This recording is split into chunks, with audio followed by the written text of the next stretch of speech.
নমস্কার বন্ধুরা, দেশি কিচেন ব্লগ চ্যানেলে আপনাদের স্বাগত। আজকে আমি নিয়ে এসেছি খাওয়ার শেষ পাতের একটি রেসিপি। চলুন দেখা যাক সেটা কি দিয়ে তৈরি করেছি। এটা তৈরি করেছি আমি আনারসের চাটনি। মিষ্টি পাকা আনারস খেতে তো আমরা সবাই খুব ভালোবাসি। তো আজকে আমি যে আনারসটা রান্না করেছি সে আনারসটা একটু টক, তাই ভাবলাম এটাকে দিয়ে আমি চাটনি করে ফেলি। তাই আমি এটাকে চাটনি রান্না করেছি। আনারস কাটার সময় খুব ভালো করে খোসাটাকে ফেলতে হয়। খোসাটা কাটার সময় খেয়াল রাখতে হবে যাতে একটু আনারসের গায়ে লেগে না থাকে, সেটা থাকলে খাওয়ার সময় খুব অসুবিধা হয়। এই দেখুন বন্ধুরা, আমি পেছনটা কিন্তু খুব ভালোভাবে কেটে নিয়েছি এবং মাঝখানে যে শক্ত অংশটা সেটা আমি ফেলিনি, যেহেতু আমি এটাকে কুড়িয়ে নেব। এটাকে আমি মিক্সিতে পেস্ট করব না, মিক্সিতে পেস্ট করলে একদম মিহি পেস্ট হয়ে যাবে। সেই জন্য আমি গ্রেটার দিয়ে আনারসটাকে কুড়িয়ে নিয়েছি। আনারসটা একটু কোরানো, আনারসটা একটু ছিবড়ে ছিবড়ে আছে। এই অবস্থায় রান্না করলে চাটনিটা খেতে খুব ভালো লাগে, কারণ মুখে একটু আনারসের দানাগুলো মুখে পড়ে। তাই আমি যখনই আনারসের চাটনি রান্না করি এমনি করে একটু ছিবড়ে ছিবড়ে থাকা অবস্থাতেই রান্না করি এবং আমি গ্রেটারে আনারসের চাটনি রান্না করার শুরুতেই আমি 1 চামচ মৌরি ভেজে নিচ্ছি। অন্য কোনো চাটনিতে আমি পাঁচফোড়ন দিই, তবে আনারসের চাটনির বেলায় আমি সবসময় শুধু মৌরিটাই ব্যবহার করি, এতে স্বাদ যেন আরও বেশি ভালো লাগে। একদম লো ফ্লেমে আমি মৌরিটাকে ভেজে নিচ্ছি। মৌরি ভাজা গন্ধ বেরিয়েছে, এবার আমি এটাকে আলাদা পাত্রে ঢেলে নেব। ঢেলে আমি গুঁড়ো করে নেব। খুব মিহি গুঁড়ো করব না, একটু মোটা মোটা গুঁড়ো রাখবো। মৌরিটা ঢেলে নেওয়ার পর আবার আমি কড়াইটাকে চাপিয়ে দিলাম। এবার কড়াইতে দিয়ে দেবো 1 চামচ মতো সর্ষের তেল। তেল দেওয়া হয়ে গেল।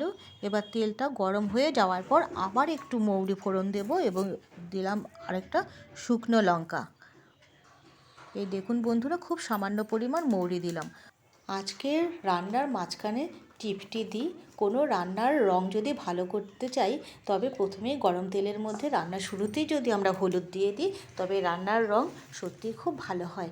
আপনারা একবার ট্রাই করবেন।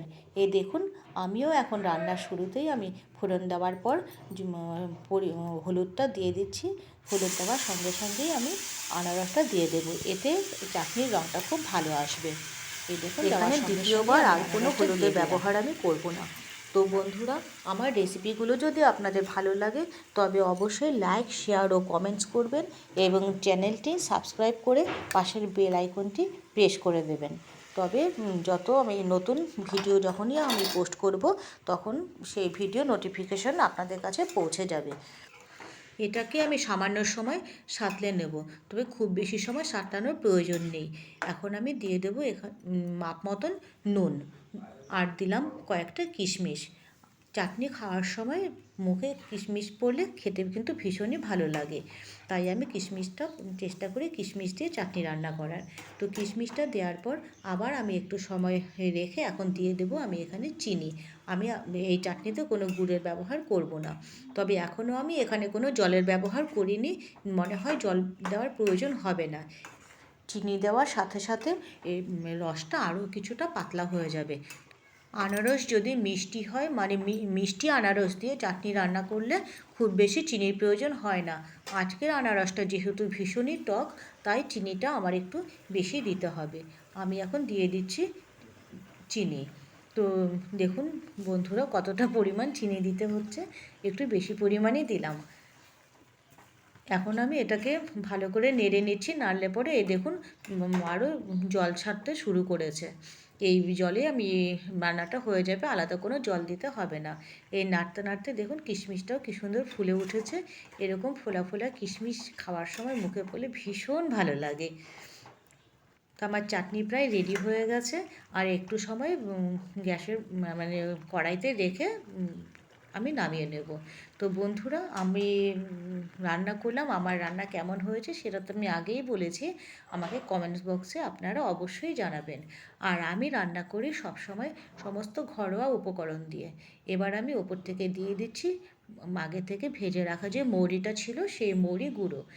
কিন্তু আমি খুব বেশি মিহি করিনি, এটা তো আমি আগেই বলেছি যে আমি শুধু এই চাটনি না, যে কোনো চাটনি রান্না করার সময় ভাজা মশলাটা আমি খুব মিহি করি না। একটু দানা দানা থাকলে খাওয়ার সময় মুখে পড়লে সেটার জন্য অন্যরকম স্বাদ এনে দেয়। তো বন্ধুরা, আমার চাটনি প্রায় হয়ে এসছে। এবার আমি গ্যাসটাকে অফ করে দিলাম। এবার অফ করে দেওয়ার পর উপর থেকে দিয়ে দিলাম চিলি ফ্লেক্স। এই চিলি ফ্লেক্সও কিন্তু আমি ঘরেই তৈরি করে নিই।